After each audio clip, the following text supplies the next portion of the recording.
Vous écoutez le podcast Devenir écrivain par Lucie Castel, épisode 97.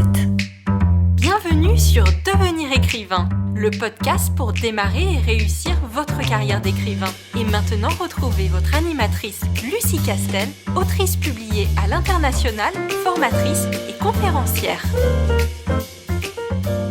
Bonjour, je suis ravie de te retrouver pour un tout nouvel épisode de podcast. Et aujourd'hui, j'aimerais aborder avec toi certaines peurs.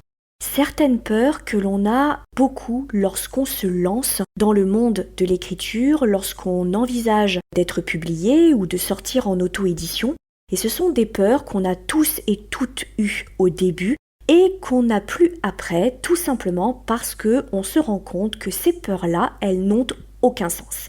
Et donc, si ça peut t'aider, si mon expérience et bien sûr derrière moi l'expérience de collègues auteurs peut t'aider à y voir un peu plus clair et à être un peu moins angoissé à l'idée de soumettre ton premier manuscrit à un éditeur ou à te lancer en auto-édition, eh bien ça vaut le coup et ça me paraissait être un sujet suffisamment important pour faire l'objet d'un épisode de podcast. Et surtout, j'ai remarqué, puisque moi je discute beaucoup avec des auteurs qui se lancent, puisque certains suivent la formation Devenir écrivain, mais aussi dans le cadre des masterclass de ce podcast et de nos réseaux sociaux, ce sont des questions qu'on se pose tous, mais qu'on n'ose pas, qu'on n'assume pas en fait, et qu'on n'ose pas dire aux autres, exprimer aux autres, parce qu'on a un peu honte de se les poser, et on doit aussi pressentir que la réponse va peut-être pas nous plaire, ou que ça va être un petit peu compliqué.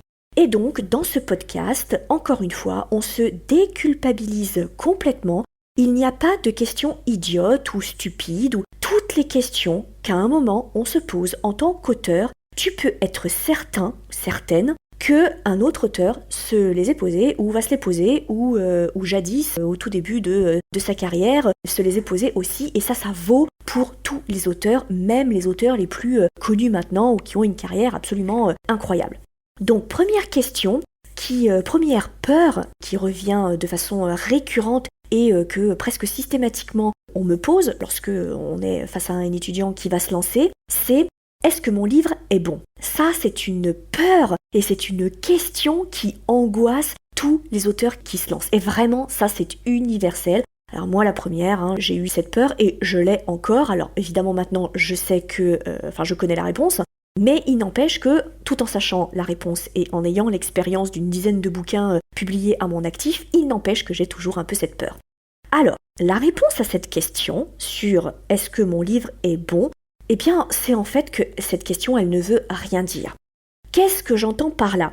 Je veux dire que quand on se demande si un bouquin est bon, ça n'a aucun sens. Parce que le fait de trouver un roman bon ou mauvais, c'est quelque chose qui est complètement subjectif. C'est comme lorsque on trouve quelque chose de comestible, j'entends, de bon ou de mauvais. Moi, il y a des choses que je vais trouver absolument succulentes, et puis je vais avoir un ami qui va trouver ça absolument horrible comme goût, ou que ça laissera complètement indifférent.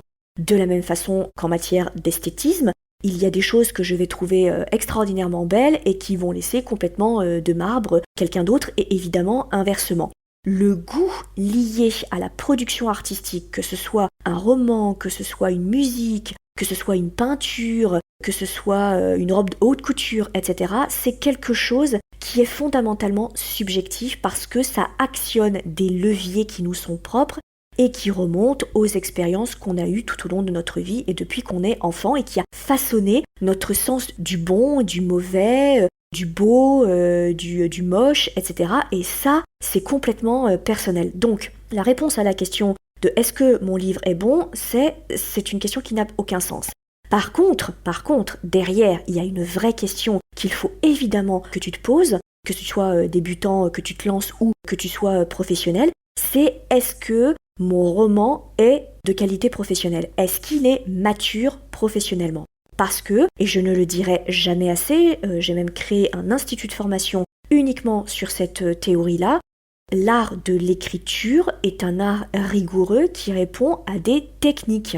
C'est pas du tout quelque chose d'inné, tu ne te réveilles pas un matin en étant un auteur de génie, et au contraire, tu ne vas pas passer toute ta vie en écrivant désespérément et en étant un auteur médiocre. l'art de l'écriture, c'est comme n'importe quel autre art, c'est une pratique et cette pratique, elle répond à tout un tas de techniques. Et même lorsque tu te lances dans la peinture et que c'est pas du tout une peinture figurative et que concrètement tu n'en as rien à faire des proportions, des lignes de fuite, etc., il n'empêche qu'il y a des techniques pour utiliser certaines peintures, pour combiner des peintures, pour créer des compositions. Et la musique, c'est exactement pareil. C'est-à-dire qu'à un moment, il va falloir que tu te poses la question de comment je fais pour composer telle ou telle musique ou pour manier tel ou tel instrument. Donc ça demande de la rigueur, ça demande de la technique, des procédures et de la pratique. Et quand je dis qu'un roman est professionnel et de qualité professionnelle, c'est qu'au minimum, tu connais ton business. Encore une fois, que tu es un professionnel de l'écriture et pas quelqu'un qui écrit. Et c'est complètement différent. Et encore une fois, il n'y a pas de problème avec le fait d'être quelqu'un qui écrit, mais si tu te destines à te présenter face à un autre professionnel qui est un éditeur, il faut que tu respectes ce professionnel, que tu respectes son métier et que tu lui donnes un roman qui soit de qualité professionnelle. Donc qui respecte les codes de la narration, les techniques narratives, les concordances de temps, la syntaxe, la grammaire, les techniques du suspense, du cliff, etc., etc. Au final, ça ne veut pas dire que l'éditeur aimera ton histoire ou qu'elle correspondra à sa ligne éditoriale et aux thématiques qu'il veut développer. Par contre, il ne pourra jamais te dire que ton roman n'est pas à la hauteur ou que ton roman n'est pas professionnel et que tu écris sans avoir absolument réfléchi. Et crois-moi, certains éditeurs peuvent dire ça. Très clairement, j'en ai été la victime et le témoin au tout début de ma carrière. Donc ça, c'est une question et une peur que tu dois avoir parce que ça te permet de te remettre en question et lorsque tu vas relire ton manuscrit, tu vas avoir en tête toutes ces techniques narratives, toutes ces techniques d'écriture, toutes ces procédures qui permettent de faire en sorte que ton récit soit mis en valeur et mis en scène correctement et qu'il puisse créer ce lien magique entre un lecteur et ton récit, ce lien d'affection et d'intérêt entre un lecteur, éditeur et ton roman. Mais à la question « est-ce que mon livre est bon ?», tu n'auras jamais de réponse. Ça, et c'est pas la peine de continuer à te poser cette question-là, parce que c'est une question qui n'a pas de réponse, parce que la formulation de la question n'a aucun sens. Et si jamais un jour tu tombes sur quelqu'un qui te dit « moi, tous les coups, je peux te dire si le roman il est bon ou s'il est mauvais », il te ment en fait. Ou alors c'est que lui dans sa tête, il considère qu'un roman est bon quand il est professionnel. C'est possible aussi. Mais simplement dire ce roman va être passionnant et bon, il faut que tu saches ce qu'il y a derrière le sens. Quand on dit par exemple qu'un roman est passionnant, c'est que ses enjeux sont correctement gérés. Maintenant, est-ce qu'il va plaire et est-ce qu'on va le considérer de façon unanime par la critique comme un roman génialissime ? Ça non, tu n'auras jamais cette garantie-là. Par contre, on ne te reprochera jamais de ne pas savoir écrire et de ne pas maîtriser et ton genre littéraire et tes techniques narratives, ce qui est quand même la base et essentielle. C'est-à-dire que, sans jouer sur les mots, un roman qui est très maîtrisé au niveau des techniques narratives a plus de chances de plaire à des lecteurs qui vont être sensibles à la mise en scène du suspense, à la qualité des personnages, à la qualité des interactions du personnage, à la bonne gestion des enjeux et des grands bouleversements et des pivots, qu'un roman qui a été écrit sans aucune technique et qui est complètement déséquilibré dans sa structure, qui est invraisemblable et très peu crédible. Ça, c'est certain. Mais il n'empêche que même un roman, par exemple, d'un auteur dont on sait qu'il maîtrise parfaitement les techniques narratives, tu as des personnes qui vont trouver ce livre très mauvais et d'autres qui vont le trouver très bon. Je pense notamment à des auteurs confirmés comme Neil Gaiman, dont on sait qu'il maîtrise parfaitement les techniques narratives, Harlan Coben, dont on sait qu'il maîtrise parfaitement les techniques narratives particulièrement de son genre. Il n'empêche qu'il y a des personnes qui trouvent que ce qu'écrit Harlan Coben, c'est nullissime. Et il y a des personnes qui trouvent que ce qu'écrit Neil Gaiman, c'est nullissime. Donc voilà, ça veut vraiment bien dire ce que ça veut dire. Donc déculpabilise-toi. Et là, pour le coup, fais redescendre la pression parce que, en fait, tu n'auras jamais de réponse à cette question parce que cette question n'a pas de sens. Deuxième question qui du coup provoque de la peur, c'est est-ce que mon histoire est originale ? Et moi, la réponse que je vais te donner, c'est oui et non. Non, elle n'est pas originale. Et pourquoi elle n'est pas originale ? Parce que depuis qu'on publie des romans, depuis qu'on écrit des histoires, on a à peu près abordé toutes les thématiques. Et même lorsqu'on se met à aborder des thématiques qui sont très contemporaines, voire d'anticipation. Je pense à des intrigues qui tourneraient autour de supercalculateurs quantiques, par exemple, ou d'intelligence artificielle. Alors ça, bien sûr, ce sont des thématiques qui n'existaient pas il y a 150 ans, par exemple, ou en tout cas pas dans ces termes. N'empêche que, ça c'est le contexte, mais la thématique du mystère, du contrôle des masses, du contrôle des opinions, etc., ça c'est quelque chose qu'on a pu déjà voir le siècle dernier ou 2 siècles avant, c'est juste qu'on passait pas par un supercalculateur quantique. Mais les thématiques de vengeance, d'amour, de trahison, d'initiation, de résilience, d'aventure, tout ça, ça a déjà été fait. Donc non, si tu vas par là, rien n'est véritablement original. Et c'est pas grave, en fait. Pourquoi ? Parce qu'en réalité, ton originalité, elle est pas dans ton thème d'histoire, ton genre, ton idée d'histoire. Elle est parce que c'est toi. Forcément, aucun autre livre ne ressemblera au tien parce qu'il n'y a que toi qui peux l'écrire. En fait, ta vision du monde, ta vision de ton héros, de ton héroïne, ta vision de leur interaction, ta vision de l'amour, ta vision de la trahison et de l'aventure, elle t'est complètement personnelle. Personne d'autre a exactement la même vision de l'amour, la même vision de la trahison que toi. C'est la raison pour laquelle il n'y a aucune vérité objective. Il n'existe aucune vérité objective. Les gens qui commencent à te dire « mais tu dois faire comme ça parce que c'est comme ça et c'est pas autrement », si c'est pas validé par une étude scientifique qui répond aux normes scientifiques, si c'est pas une valeur mathématique non remise en cause, il n'y a aucune valeur objective, il n'y a aucune vérité objective. C'est ta vérité à toi, tout comme ce sera ton livre, ta façon de raconter ton histoire. Et ta façon de raconter une histoire, elle t'est complètement personnelle. C'est la raison pour laquelle c'est très compliqué de comparer 2 livres ensemble, sauf si bien sûr il y a une question, une problématique de plagiat, on est bien d'accord. Mais par exemple, une personne qui dirait que toutes les romances se ressemblent parce qu'au final c'est bien toujours une histoire d'amour entre 2 personnes et puis que ça finit bien parce que c'est une romance, oui, mais en réalité non, ça c'est le plan de départ.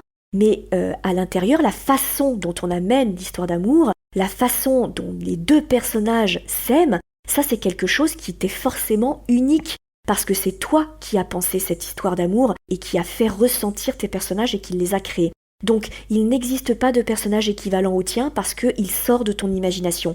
Il sort de toi, raison pour laquelle ça ne sert strictement à rien de plagier une idée qui existe déjà, parce que c'est là que du coup tu ne deviens plus original. Mais du moment que tu es honnête avec toi-même, que tu es authentique dans ton écriture, tu es forcément original, c'est obligé. Donc, à la question « Est-ce que mon histoire est suffisamment originale ?», la réponse est oui, en fait, forcément, parce qu'elle sort de ton esprit, donc elle sera originale. Raison pour laquelle on se retrouve à l'heure actuelle encore avec des romans dont on dit qu'ils sont ultra classiques parce que, par exemple, c'est un roman d'aventure et que un roman d'aventure en fantasy, il y a toujours à un moment un parcours initiatique, un héros qui apprend, qui change, qui évolue, etc., etc. Donc c'est toujours les mêmes histoires, mais ça fonctionne toujours. Et pourquoi est-ce que ça fonctionne toujours ? Parce qu'en réalité, même si ce sont des thématiques qui sont vues et revues, lorsque le lecteur lit ta plume et ta vision de ces thèmes qui ont déjà été vus et revus, ça devient original. Ça devient une façon d'appréhender le thème de façon originale.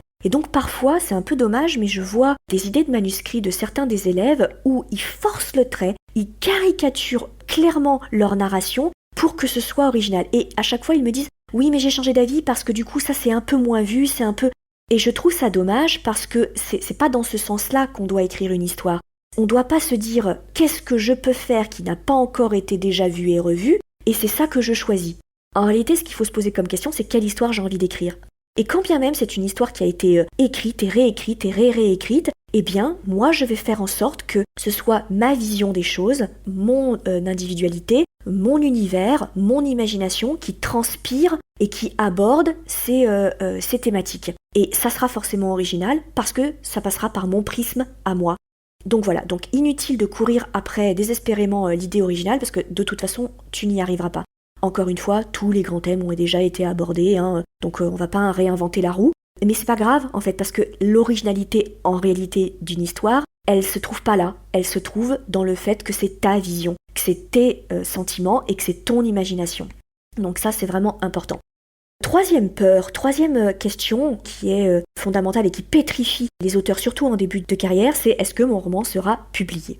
Eh bien là, j'ai envie de te dire, arrête de te poser cette question parce qu'encore une fois, tu n'auras jamais la réponse. Parce qu'au bout du compte, tu n'es pas dans la tête d'un éditeur. tu n'assistes pas à ces réunions éditoriales. Tu n'assistes pas à ces réunions avec ces commerciaux, etc., etc. Donc, tant que tu n'es pas dans la tête d'un éditeur, tu ne peux pas savoir si à tous les coups, tu vas être publié ou pas. Alors, heureusement, on connaît quand même bien le métier des éditeurs. Si tu ne le connais pas, je t'encourage à te former pour bien connaître le fonctionnement d'un éditeur, son métier, en quoi il consiste et ce qu'il recherche, parce que bien sûr que plus tu connais l'autre camp et le fonctionnement de l'autre camp et surtout les besoins de l'autre camp, c'est bien plus facile pour toi après de toquer à sa porte et de dire « je sais exactement ce dont tu as besoin et ça tombe bien parce que mon manuscrit répond à ces besoins ». Donc heureusement que tu as tout un tas de techniques et de procédures qui te permettent de mettre toutes les chances de ton côté et de parler le langage d'un éditeur, surtout évidemment des éditeurs que tu auras ciblés. Et en mettant toutes les chances de ton côté, clairement tu augmentes, mais alors de façon exponentielle, le pourcentage de réussite pour signer un contrat. Ça c'est une évidence, encore une fois, si c'était pas le cas, si je n'y croyais pas, je n'aurais pas fait la formation Devenir écrivain. Et je n'aurais pas fait un module d'une dizaine d'heures qui explique comment faire un dossier de soumission, comment pitcher efficacement son roman auprès d'un éditeur, parce que je sais que ce sont des procédures qui marchent. Et je le sais parce que on a formé maintenant plus de 150 élèves et que ça fonctionne avec ce thème-là. Mais quand bien même tu mets toutes les chances de ton côté, il n'empêche que parfois tu tombes sur un éditeur qui est le bon. Tu as le bon manuscrit, il est parfait pour lui. Pas de bol, cette année-là, il a publié un roman qui porte à peu près sur les mêmes thèmes que les tiens.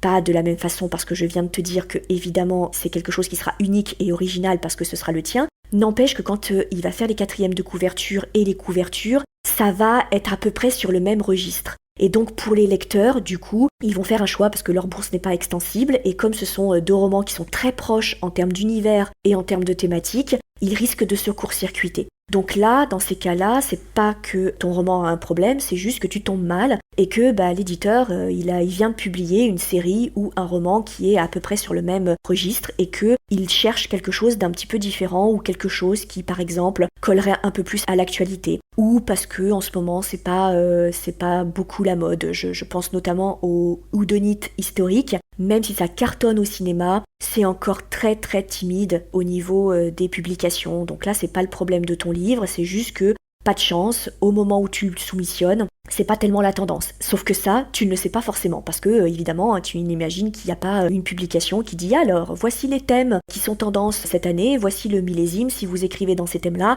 eh bien, a priori, vous serez publié. Ça, c'est quelque chose qui se discute entre éditeurs et dans les réunions de politique éditoriale. Et ça, évidemment, tu n'as pas ces clés-là. Donc, tu as toujours une partie de la transaction qui t'échappe complètement. Et encore une fois, ça ne veut pas dire qu'il ne faut pas que tu mettes toutes les chances de ton côté.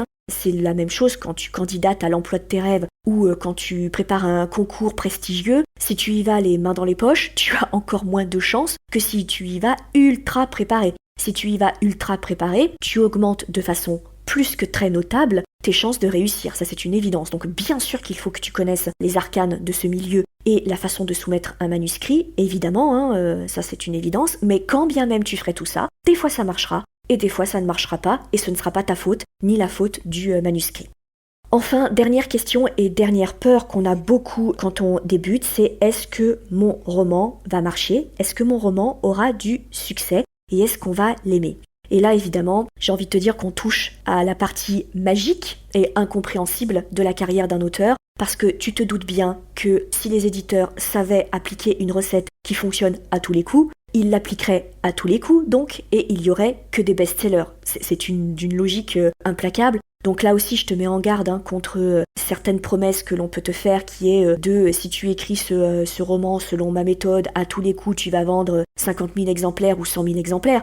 Encore une fois, tu peux mettre toutes les chances de ton côté. C'est clair que si un roman, il est très page-turner, qu'il a un gros suspense, qu'il est bien dans les codes du genre, qu'il est bien marketé, il a évidemment toutes les chances de rencontrer son public et toutes les chances de fonctionner que si tu écris un livre sans te poser aucune de ces questions-là, que tu ne t'intéresses absolument pas ni au code du genre, ni aux techniques de mise en scène du suspense ou de l'émotion et que tu gères mal tes personnages, tu as très peu de chances que le lecteur qui a l'habitude de lire trouve grâce dans ce qui est ton roman et le trouve intéressant en tout cas, et l'éditeur pareil. Ça c'est une évidence, mais quand bien même tu mets toutes les chances de ton côté, il y a des choses sur lesquelles tu n'as aucun contrôle.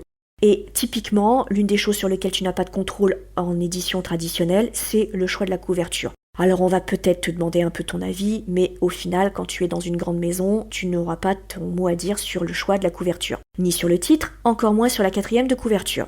De la même façon que si tu n'as pas d'antécédent de succès, de vente, tu vas avoir du mal à négocier, par exemple, 50 000 exemplaires de ton livre et des têtes de gondole à la Fnac ou dans les librairies, avec des interviews dans des journaux télévisés, des podcasts, etc.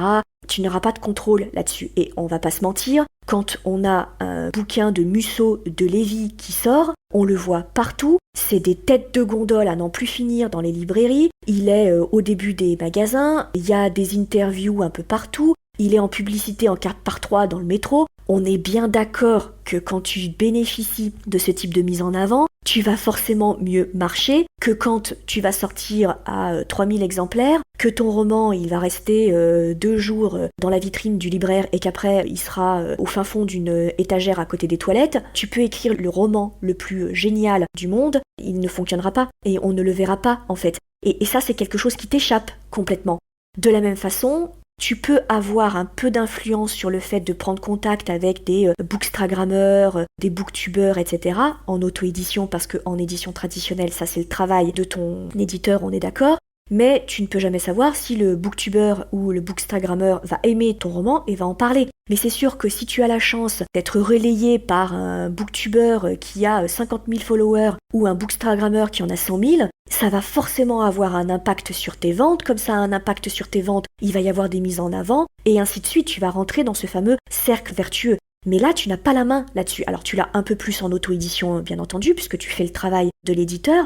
Mais en édition traditionnelle, tu n'as pas la main dessus. Donc ça dépend aussi comment tu es marketé, ça dépend aussi si l'éditeur il a une grande habitude du genre dans lequel tu écris ou si il ouvre un nouveau genre et que tu essuies les plâtres. Parce que là, il va falloir trouver le lectorat, rencontrer le lectorat et ça ne marche pas forcément. Donc tout ça, ça t'échappe.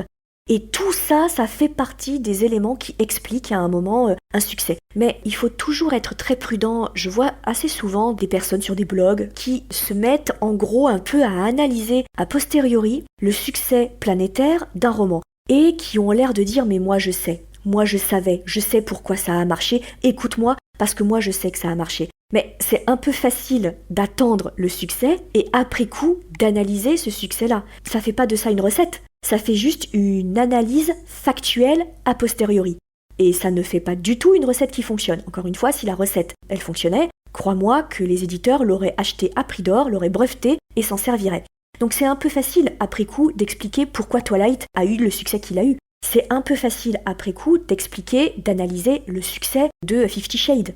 Après coup, on peut l'analyser, on peut se dire que ça correspondait à un mouvement, ça correspondait à la bonne époque, ça correspondait à un environnement singulier, etc. Mais ça ne fait pas une méthode, ça ne fait pas une théorie.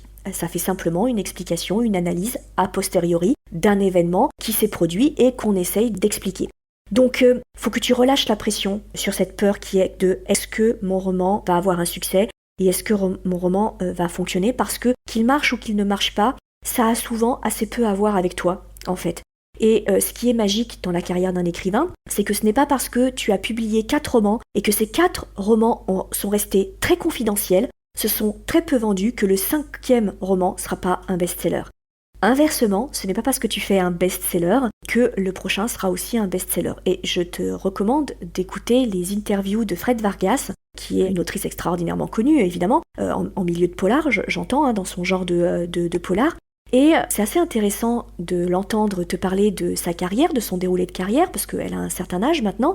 Mais elle a démarré avec un prix littéraire qui l'a propulsée évidemment sur le devant de la scène, un prix littéraire, ça fonctionne, et qui t'explique que le roman qu'elle a publié ensuite, plus personne n'en voulait. Et elle a vachement ramé, en fait, avant de revenir au niveau du succès qu'elle avait connu lors de son premier roman, en fait. Donc la carrière d'écrivain, il faut lâcher prise là-dessus, sur l'explication de pourquoi j'ai un roman qui a marché et pourquoi l'autre n'a pas marché. Si tu me poses la question sur mes romans, celui qui a le plus cartonné, qui a été donc un best-seller, et dont on me parle encore et qui fait l'objet de l'attention de boîtes de production, etc., c'est le roman sur lequel je n'aurais pas parié. Vraiment, quand je l'ai écrit, je pensais que ça ferait mais un flop, mais je l'ai écrit parce qu'il m'amusait. j'avais envie de m'essayer à ce nouveau genre, pour moi en tout cas, et voilà. Et j'ai été complètement dépassée par le succès de ce roman. Mais si maintenant on me pose la question de, à ton avis, quel est pour toi le roman le plus professionnel, le plus efficace, je n'aurais absolument pas parié sur lui. Donc bon, après, je suis particulièrement très mauvais juge de mes romans, bien sûr, comme beaucoup d'auteurs d'ailleurs, mais tout ça pour te dire que tu ne sauras jamais. Donc, comme tu ne sauras jamais, arrête de te triturer les méninges et de te torturer et fonce. Parce que la seule chose sur laquelle tu as du contrôle, c'est sur ton écriture et sur l'amélioration et la professionnalisation de ton écriture. Là-dessus, tu as du contrôle. Donc c'est là-dessus que tu dois tout miser. Voilà ce que je voulais te dire sur ce sujet-là qui me paraissait être important parce que moi, ça m'a longtemps hanté, ces questions et ces peurs, et je vois, en continuant de discuter avec certains des auditeurs ou ceux qui ont suivi la formation de l'ICAR, du coup, je vois que ça continue à hanter les esprits, et je pense que du coup, il est temps de faire un pas de côté et de déculpabiliser sur cette question-là. J'espère que tout ce que je t'ai raconté a pu t'aider. Si jamais tu as apprécié le contenu de ce podcast, n'hésite pas à en parler autour de toi et à diffuser ce podcast pour nous faire un peu de publicité. C'est toujours très appréciable. Et quoi qu'il arrive, je te retrouve très vite pour un nouvel épisode. Si tu veux écrire un roman qui aura les qualités recherchées par les éditeurs et par les lecteurs, tu dois rejoindre Devenir écrivain projet best-seller. C'est la formation à distance la plus complète et la plus personnalisée pour t'aider à aller au bout de ton projet de roman. Rejoins sans plus tarder mon équipe de professionnels du monde du livre et moi-même sur licares.fr, licares.fr. Beaucoup de nos anciens élèves sont en train de réaliser leurs rêves de professionnalisation et de publication. Il n'y a aucune raison pour que ça ne t'arrive pas à toi.